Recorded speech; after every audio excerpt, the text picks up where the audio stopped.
Plano nyo bang mag-Vietnam at pumuntang Sapa? Itong Viet Trekking Coffee ang pinakasikat dito. Ang daming mga Pinoy na pumupunta rito sa Viet Trekking Coffee para magkape at magpa-picture kasama nitong funicular. At ito yung outdoor dining area nila. Napakaganda ng view dito, madalas ma-fog at paminsan umaaraw, depende sa season kung kailan kayo pumunta.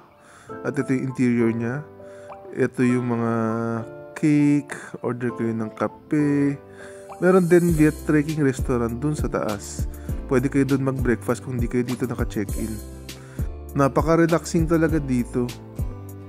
Ayan no, tingnan nyo yung mga tao. Dito lang nakatambay sila, ine-enjoy yung view. Yung interior design niya is inspired by the rice terraces. Tingnan nyo yung yung mga design sa ceiling, sa wall, pati yung table niya actually. Ganyan din yung design kahit doon sa restaurant nila. Ang galing. Yan o, naka-curve lahat o. At sobrang green talaga. Yan, tuwan-tuwa ako dito. Ang ganda ng pagkagawa ng interior design. Ito naman yung Viet Trekking restaurant. Binidyohan ko to nung hapon para walang tao. Dito ang breakfast pag dito ka naka-check-in. Enjoy!